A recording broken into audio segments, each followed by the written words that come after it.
SDPI കോൺഗ്രസിന് UDFന് പ്രഖ്യാപിച്ച പരസ്യ പിന്തുണ സ്വീകരിക്കില്ലെന്ന് പ്രതിപക്ഷ നേതാവ് VD സതീശനും KPCC ആക്ടിംഗ് പ്രസിഡന്റ് MM ഹാസനും വാർത്താ സമ്മേളനത്തിൽ പറഞ്ഞു.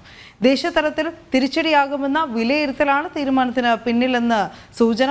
എന്നാലും തിരുവനന്തപുരത്ത് നിന്ന് അഖിൽ പാലോട്ടുമടം ചേരുന്നുണ്ട് നമ്മളോടൊപ്പം. അഖിൽ, ഈ കഴിച്ചിട്ട് ഇറക്കാനും വയ്യ, മധുരിച്ചിട്ട് തുപ്പാനും വയ്യ എന്നുള്ളൊരു അവസ്ഥയിലായി കോൺഗ്രസ് ഈ SDPI പരസ്യ പിന്തുണ പ്രഖ്യാപിച്ചതിന് ശേഷം. എന്തായാലും പരസ്യ പിന്തുണ വേണ്ട എന്നുള്ള ധാരണ കോൺഗ്രസിൽ.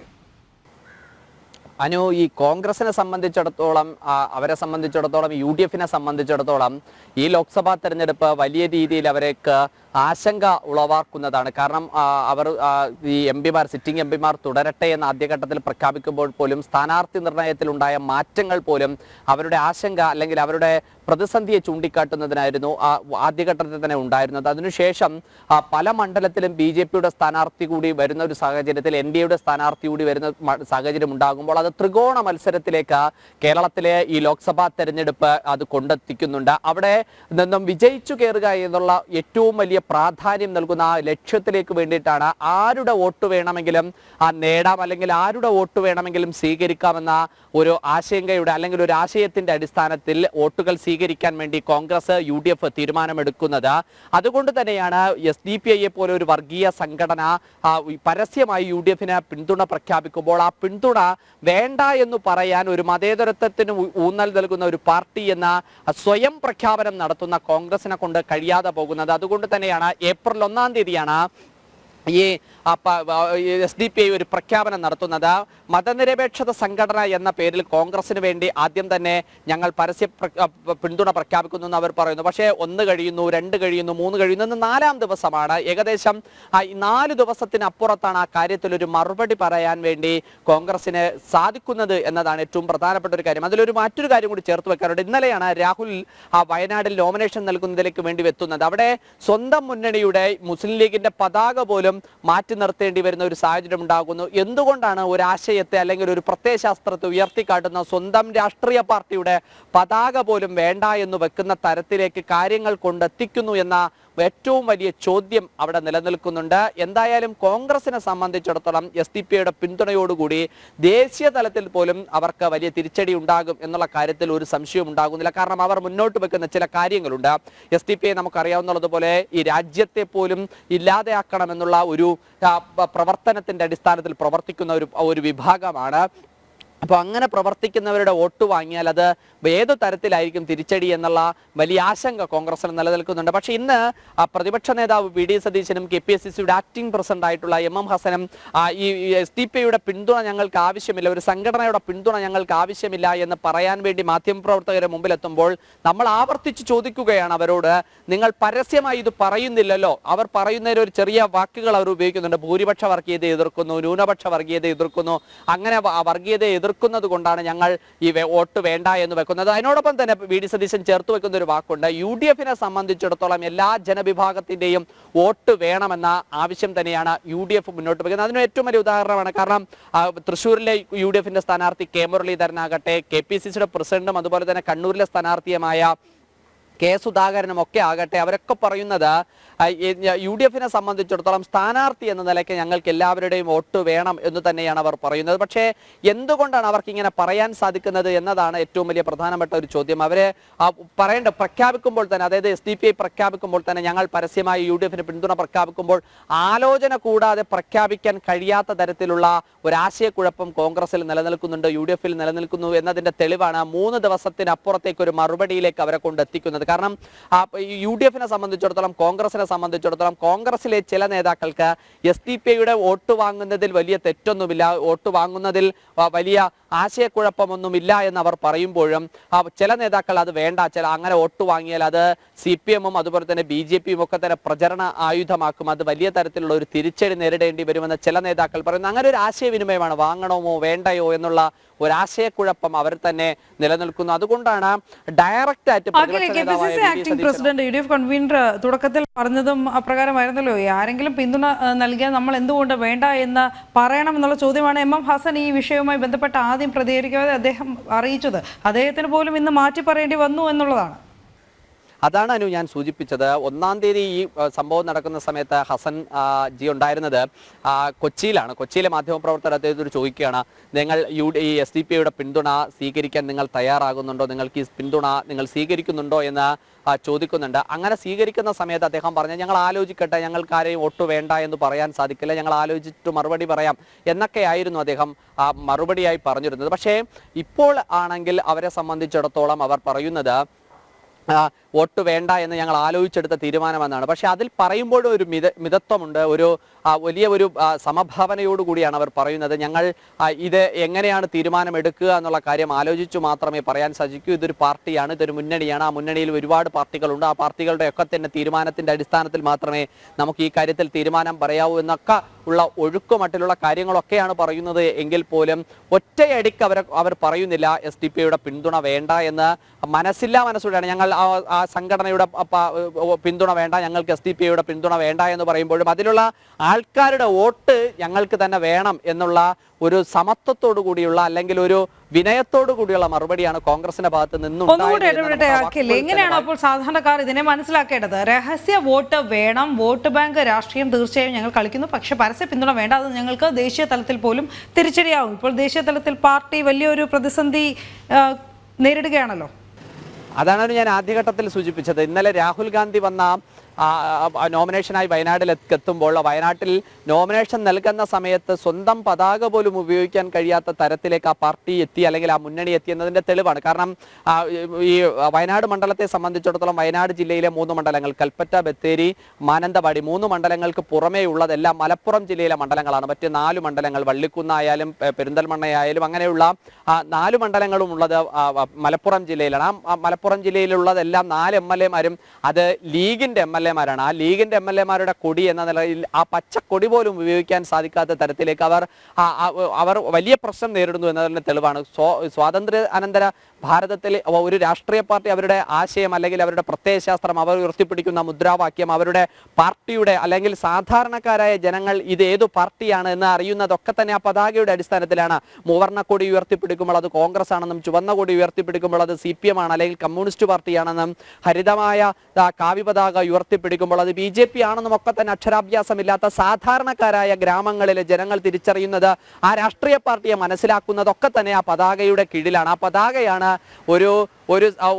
ഒരു രാഷ്ട്രീയത്തിന്റെ പപ്പരത്വത്തിന്റെ പേരിൽ കോൺഗ്രസ് അതും ഒരു നോമിനേഷൻ പോലെ വലിയൊരു റോഡ് ഷോ നടത്തുന്നത്. അവർ പ്രധാനമന്ത്രിയാക്കാൻ പോകുന്ന ഒരു കാൻഡിഡേറ്റിന്റെ നോമിനേഷനായി അദ്ദേഹം സ്വന്തം മണ്ഡലത്തിലേക്ക് വരുന്ന ആ സമയത്തുള്ള ആദ്യത്തെ പരിപാടിയിൽ പോലും സ്വന്തം പതാക വേണ്ടെന്ന് വെക്കുന്ന തരത്തിലേക്കുള്ള ഒരു അപജയത്തിലേക്ക് പോയി എന്നുള്ളതിന്റെ തെളിവാണ്. അതുകൊണ്ടാണ് ദേശീയ രാഷ്ട്രീയത്തിൽ പോലും ഇവർക്ക് ഒരു പ്രസക്തി ഇല്ലാതെ പോകുന്നു എന്ന് രാഷ്ട്രീയ നിരീക്ഷകർ പോലും വിശദീകരിക്കുന്ന അല്ലെങ്കിൽ വിവരിക്കുന്ന ഒരു കാരണം കൂടി അതാണ്. കാരണം എങ്ങനെയാണ് ഇന്ത്യ എന്ന ഒരു സങ്കല്പത്തിൽ, അതായത് കന്യാകുമാരി മുതൽ കാശ്മീർ വരെയും കാഞ്ചി മുതൽ കാമരൂപം വരെയും നീണ്ടു നിവർന്ന് കിടക്കുന്ന ഭാരതത്തിൽ ഒരാശയം മുന്നോട്ട് വെക്കാൻ, ഒരു പ്രത്യയശാസ്ത്രം മുന്നോട്ട് വെക്കാൻ, ഒരു വികസന കാഴ്ചപ്പാട് മുന്നോട്ട് വെക്കാൻ എന്തുകൊണ്ട് സാധിക്കുന്നില്ല എന്നുള്ളതിന്റെ ചോദ്യമാണ്. കാരണം ആ സൗത്ത് ഇന്ത്യയിൽ വരുമ്പോൾ ഒരു നിലപാടെടുക്കുന്നു, അവിടെ SDP-യെ ചേർത്ത് പിടിക്കുന്നു, മുസ്ലിം ലീഗിനെ ചേർത്ത് പിടിക്കുന്നു, RSPയെ ചേർത്ത് പിടിക്കുന്നു, ഫോർവേഡ് ബ്ലോക്കിനെ ചേർത്ത് പിടിക്കുന്നു.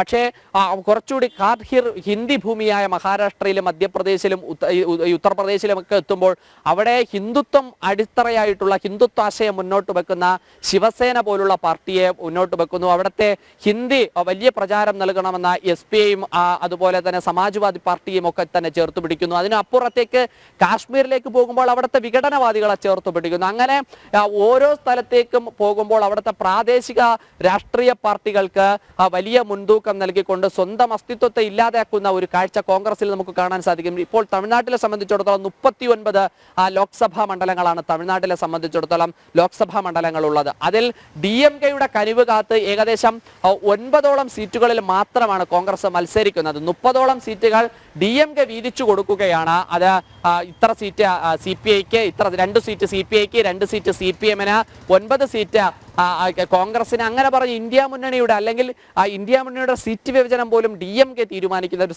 സാഹചര്യത്തിലേക്ക് വന്നു. അവിടെ ആന്ധ്രാപ്രദേശിലേക്ക് പോകുന്ന സമയത്ത് അവിടുത്തെ പ്രാദേശിക പാർട്ടി തീരുമാനിക്കുന്ന കാര്യങ്ങളിലേക്ക് പോകുന്നു. തെലങ്കാനയിലേക്ക് പോകുമ്പോൾ അവിടുത്തെ പ്രാദേശിക പാർട്ടി തീരുമാനിക്കുന്നതിലേക്ക് പോകുന്നു. അങ്ങനെ പക്ഷെ ഒരു ദേശീയ പാർട്ടി എന്ന നിലയ്ക്ക് കോൺഗ്രസിന് ഒരു ദേശീയ തലത്തിൽ ഒരു നിലപാട് സ്വീകരിക്കാൻ, ദേശീയ തലത്തിൽ ഒരു തീരുമാനമെടുക്കാൻ കഴിയാതെ പോകുന്നു എന്നതാണ് ഏറ്റവും പ്രധാനപ്പെട്ട ഒരു കാര്യം. ഈ ലോക്സഭാ തെരഞ്ഞെടുപ്പിൽ ജനങ്ങൾ രാഷ്ട്രീയം ചർച്ച ചെയ്യുമ്പോൾ ഞാൻ നേരത്തെ ആദ്യം സൂചിപ്പിച്ചതുപോലെ ഒരു രാജ്യത്തെ ഒന്നായി കാണാൻ സാധിക്കുന്ന, അല്ലെങ്കിൽ ഒരു രാജ്യത്തെ ഒരുപോലെ കാണാൻ സാധിക്കുന്ന, എല്ലാ രാജ്യത്തുമുള്ളവർക്ക് ഒരുപോലത്തെ വികസനമെന്ന, അല്ലെങ്കിൽ ഒരു രാജ്യത്തുള്ള ജനതയ്ക്ക് ഒരൊറ്റ നിയമമെന്ന ആ കാഴ്ചപ്പാട് മുന്നോട്ട് വെക്കാൻ സാധിക്കാതെ പോകുന്നതാണ് കോൺഗ്രസിനെ സംബന്ധിച്ചിടത്തോളം ഇതിൽ ഏറ്റവും എടുത്തു പറയാൻ സാധിക്കുന്ന ഒരു മറുപുറം ചിന്തിക്കുകയാണെങ്കിൽ SDPIയുടെ കാര്യം എടുക്കുകയാണെങ്കിൽ തമിഴ്നാട്ടിൽ അവർ മത്സരിക്കുന്ന ഡിണ്ടിഗലാകട്ടെ DMK മുന്നണിക്ക് എതിരായിട്ടാണ് മത്സരിക്കുന്നത്. അതായത് ഇന്ത്യയും സഖ്യത്തിന് എതിരായിട്ടാണ് അവർ അവിടെ മത്സരിക്കുന്നത്. പ്രത്യക്ഷത്തിൽ മത്സരിക്കുക തന്നെയാണ്. അതിനുവേണ്ടി മറ്റുള്ളവരുടെ പിന്തുണ അഭ്യർത്ഥിച്ച് നടക്കുകയുമാണ് ഇപ്പോൾ SDPI. അവരാണ് ഈ അതിർത്തി കഴിഞ്ഞ് കേരളത്തിലേക്ക് എത്തുമ്പോൾ ഇങ്ങനെ UDFിന് പരസ്യ പിന്തുണ പ്രഖ്യാപിക്കുന്നത്. ശരി, ഇനി എന്തൊക്കെ വാദിച്ചു എന്ന് പറഞ്ഞാലും ഈ 2020 തദ്ദേശ സ്വയംഭരണ തെരഞ്ഞെടുപ്പിൽ വലിയ രീതിയിലുള്ള രാഷ്ട്രീയ അവലോകനം ഉണ്ടായിരുന്നത് ഈ SDPIയുടെ പിന്തുണയോടുകൂടിയാണ് പലയിടത്തും ഇടത് കൊടി വെന്നിപ്പാറിയത്, അല്ലെങ്കിൽ ഇടതിന് വിജയം അനുകൂലമായത് എന്നതാണ്. നമുക്ക് തന്നെ അറിയാമല്ലോ, ഈ പല തദ്ദേശ സ്വയംഭരണ ഈ സ്ഥാപനങ്ങൾ എടുത്തു നോക്കിയാൽ പോലും SDPIയുമായുള്ള കൂട്ടുകെട്ട് UDFും LDFും മാറി മാറി വെച്ച് പുലർത്തിയിരുന്ന ഒരു അവസ്ഥയുണ്ട്. നമുക്ക് ഏറ്റവും ഒടുവിലത്തെ അല്ലെങ്കിൽ ഏറ്റവും സജീവമായ ഉദാഹരണമായിട്ട് 2 ഇടങ്ങൾ എടുക്കുകയാണെങ്കിൽ, ഒന്ന് പത്തനംതിട്ട കോട്ടയെങ്കിലും, 2 കോട്ടയം ഈരാറ്റുപേട്ടയും. ഈ CPMനെ സംബന്ധിച്ചിടത്തോളം അവരും ഒരു അവസരവാദ രാഷ്ട്രീയത്തിന്റെ വക്താക്കൾ തന്നെയാണ്. കാരണം ഭരണം എന്ന് പറയുന്ന ഭരണിക്കുള്ളിൽ കൈയിടാനും അതിൽ നിന്ന് കിട്ടുന്ന അധികാരം എന്ന് പറയുന്ന ആ മധുരം നുണരാനും എല്ലാ രാഷ്ട്രീയ പാർട്ടികളെ സംബന്ധിച്ചിടത്തോളം അവരുടെ ആത്യന്തികമായ ഒരു ലക്ഷ്യം തന്നെ അതുതന്നെയാണ്. അപ്പോൾ സ്വാഭാവികമായും ഭരണം നിർത്താൻ, അത് ഈരാറ്റുപേട്ടയിലായാലും ഭരണങ്ങാനത്തായാലും അതിനപ്പുറത്ത് ഏതു സ്ഥലത്തായാലും അധികാരത്തിലേക്ക് ഇരിക്കുക, അല്ലെങ്കിൽ അധികാരത്തിന്റെ കസേരയുടെ ആ ചൂടറിയുക എന്നുള്ളത് തന്നെയാണ് രാഷ്ട്രീയ പാർട്ടിയെ സംബന്ധിച്ചിടത്തോളം.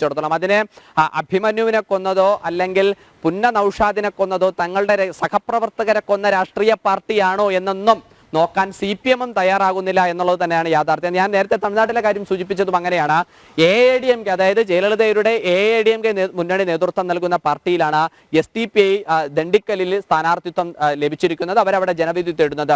പക്ഷേ ഈ കേരളത്തിന് അപ്പുറത്ത് ഇവരെല്ലാവരും വലിയ വിശാല ഐക്യത്തിൽ തന്നെയാണ്. കേരളത്തിനകത്ത് ആനി രാജയും അതുപോലെ തന്നെ രാഹുൽ ഗാന്ധിയും മത്സരിക്കുന്ന വയനാടായാലും, അതുപോലെ തന്നെ ശശി തരൂരും പന്ന്യൻ രവീന്ദ്രനും മത്സരിക്കുന്ന തിരുവനന്തപുരം ആയാലും, അതുപോലെ തന്നെ സുനിൽകുമാർ K മുരളീധരനും മത്സരിക്കുന്ന തൃശ്ശൂരായാലും, കേരളത്തിലെ 20 ലോക്സഭാ മണ്ഡലങ്ങൾ എടുത്താലും അവിടെ CPMും ആയാലും CPI ആയാലും കോൺഗ്രസുമായി നേരിട്ട ഒരു മത്സരത്തിലേക്ക് തയ്യാറാകുന്നു. പക്ഷേ തിരിച്ച് ഈ തിരുവനന്തപുരം ജില്ലയുടെ തൊട്ടതിർത്തിയായ ആ കളിക്കവളയ്ക്ക് അപ്പുറത്തേക്ക് പോകുന്ന സമയത്ത് അവിടുത്തെ കോൺഗ്രസിന്റെ ഇന്ത്യ മുന്നണിയുടെ സ്ഥാനാർത്ഥിയായി കൈപ്പച്ചിഹ്നത്തിൽ മത്സരിക്കുന്ന വിജയ് വസന്തിന് വോട്ട് ചേടുന്നത് അവിടെ CPIയുടെ സംസ്ഥാന സെക്രട്ടറിയായ രാമകൃഷ്ണനുണ്ട്, അതുപോലെ തന്നെ കോൺഗ്രസിന്റെ സംസ്ഥാന പ്രസിഡന്റുണ്ട്, DMKയുടെ സംസ്ഥാന പ്രസിഡന്റ്. അവരെല്ലാവരും ഒരുമിച്ചിരുന്ന ഒരു കസേരയിൽ ഇരുന്നു കൊണ്ടാണ് അവർ കൈപ്പത്തി ചിഹ്നത്തിൽ കന്യാകുമാരി നിയോജക മണ്ഡലത്തിൽ, ലോക്സഭാ മണ്ഡലത്തിൽ വോട്ട് തേടുന്നത്. അതിനപ്പുറത്തേക്ക് പോകുമ്പോൾ കോയമ്പത്തൂരായാലും തിരുച്ചി ആയാലും തെങ്കാശി ആയാലും അവിടെയൊക്കെ തന്നെ ഇതേ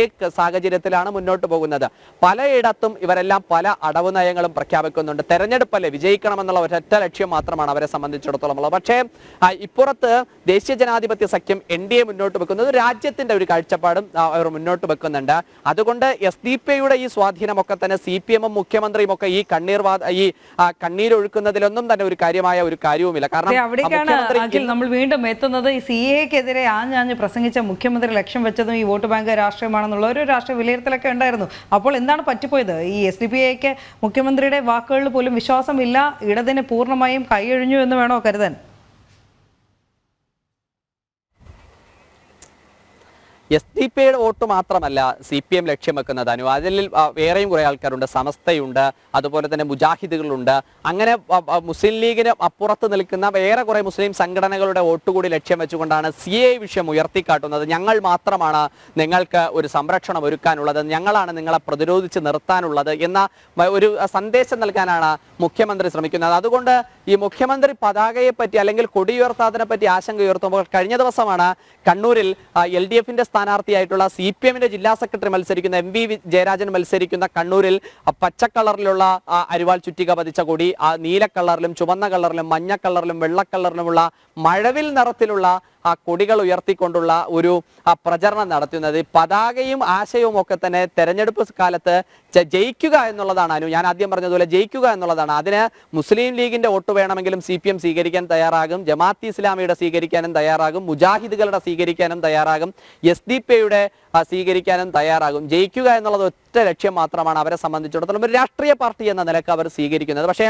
കോൺഗ്രസും ഈ മുഖ്യമന്ത്രി കുഴിച്ച കുഴിയിൽ പോയി വീണു എന്നുള്ളതാണ് ഒരു ശരിക്കും പറഞ്ഞാൽ ഒരു യാഥാർത്ഥ്യമായ കാര്യം. അനു, തീർച്ചയായും അഖിൽ, ഒരു കാര്യം കൂടി പറഞ്ഞതിന് ശേഷം നമുക്ക് ഈ ചർച്ച അവസാനിപ്പിക്കാൻ തോന്നുന്നു. കാരണം നമുക്കറിയുന്ന പോലെ 2014 ഇലക്ഷനിലേക്ക്, തിരഞ്ഞെടുപ്പ് ഫലങ്ങളിലേക്ക് നമ്മളൊന്ന് തിരിഞ്ഞു നോട്ടം നടത്തി കഴിഞ്ഞാൽ അപ്പോൾ SDP-ക്കുള്ള വോട്ട് ബാങ്ക് എത്രത്തോളം ശക്തമായിരുന്നു എന്ന് നമുക്ക് മനസ്സിലാവും. പ്രത്യേകിച്ച് ഈ മലപ്പുറത്ത് 50,000-ലധികം വോട്ട് അവർക്ക് നേടാൻ കഴിഞ്ഞു. ഇനി വടകരയും കണ്ണൂരും സ്ഥിതി വ്യത്യസ്തമല്ല, 20,000-ഓളം ഒക്കെ വോട്ട് അന്ന് അവർക്ക് ലഭിച്ചിരുന്നു. അതിനുശേഷം 2019-ൽ ചെറിയൊരു മാറ്റം വന്നു. പക്ഷേ PFIയുടെ നിരോധനത്തിന് ശേഷം ഈ സംസ്ഥാനം തിരിച്ചറിഞ്ഞു ഈ ഭീകര പ്രവർത്തനങ്ങൾ എപ്രകാരമാണ് ഇവർ ക്രോഡീകരിക്കുന്നത് എന്നതിന് ശേഷം ഇത്തവണ രാഷ്ട്രീയ ചിത്രം ആകെ മാറിമറിയില്ലേ?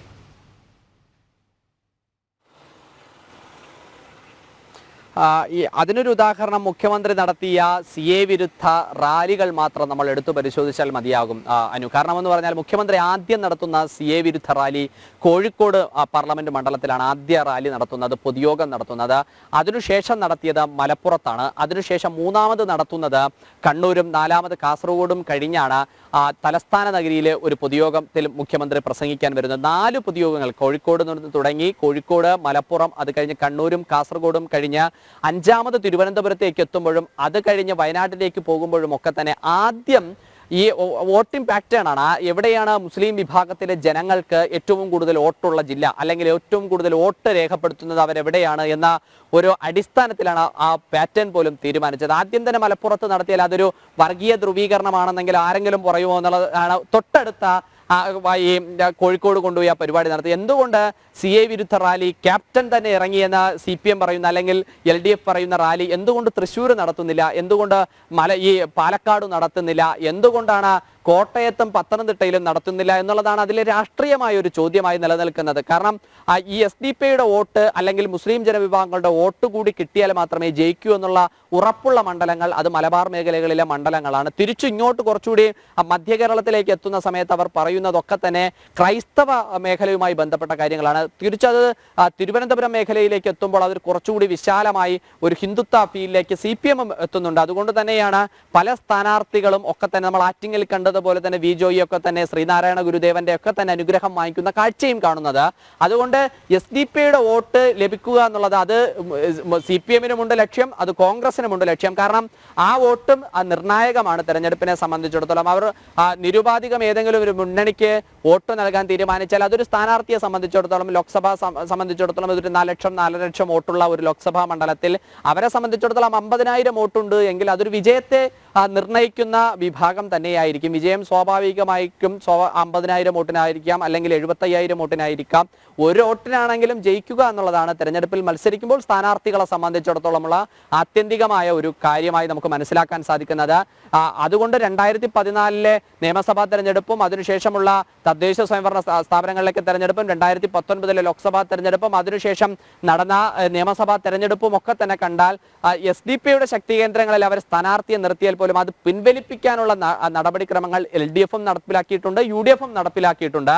പക്ഷേ ഈ ലോക്സഭാ തെരഞ്ഞെടുപ്പോടുകൂടി ഇത്തരത്തിലുള്ള പ്രഖ്യാപനങ്ങൾ ഏത് തരത്തിലായിരിക്കും ജനങ്ങൾ സ്വീകരിക്കുക എന്നുള്ളത് നമുക്ക് കണ്ടു തന്നെ അറിയണം. അനു, തീർച്ചയായും അഖിൽ പാലോട്ട് മഴവാണ് വിശദമായ റിപ്പോർട്ട് നൽകിയത്.